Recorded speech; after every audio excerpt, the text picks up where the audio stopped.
افرین فخر زمانه په موږ ټولو باندې ګرانه اصل کې ته یې د لوی کور افغانستانه ټاکو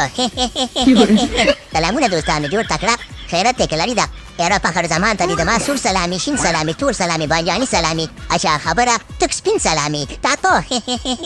نو خبره داسې ده که نه ګران دوستانو چې فخر زمان تاسو ته ښه معلوم دی چې د افغانستان نه رښتیا زه غواړم چې د افغانستان لپاره لوبه وویو خو خیر عموما ګران دی ځکه اصل کې د پاکستان چې دی که نه د هغې د کرکټ دپاره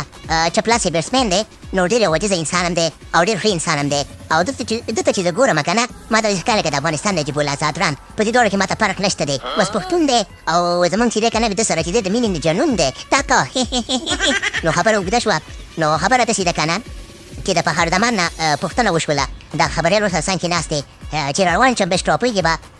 څلور ټیمونه څوک سیم فاینل ته وځي نو خبریال خو ورته ویل چې په یوه سر یو خیر پاکستان به خامخا وځي خبریال ورته ویلې خو بیا فخر زمان ورته ویلې چې زما د خوښې یو ټیم ورته انډیا یاده کړه دویم ورته افغانستان یاد کړو او دریم ورته ساوت افریقا یاده کړه یعنې څلور ټیمه پاکستان انډیا ساوت افریقا او افغانستان نو په دې باندې چې دی که نه فخر زمان د خپل هم خپل افغانیت ښکاره کړو مننه اخر پښتون یې په موږ باندې ګران یې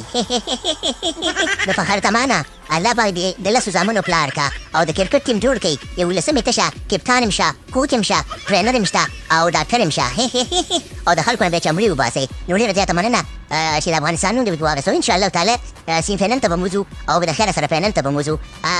افغانستان چې دی که نه بس وکړله چې دی اوس وخت کې ماشاءالله ډېر ښه سلوبې کوي او په دې باندې چې څوک سترګې پټوي که نه هغه به د افغانستان نه سوځي بیا سوځي به ترې نه خو مننه فخر زمانه او الله پاک دې واپس بیا د پاکستان ټیم ته راوله او لوبې وکړي او د خپل ملک دپاره یې وکړي او موږ پرې خوشحالېږو چې ته یو پښتون او مخکې لاړ شي او ګټې وکړي او خپل ځان ته افتخارات راوړي چې په دنیا کې پښتون نوم در باندې یاد شي فخر زمانه په موږ ټولو باندې ګرانه ته اصل کې د لوی کور افغانستانه مننه کومه السلام علیکم ورحمت الله وبرکاتو ښې شېبې ولرې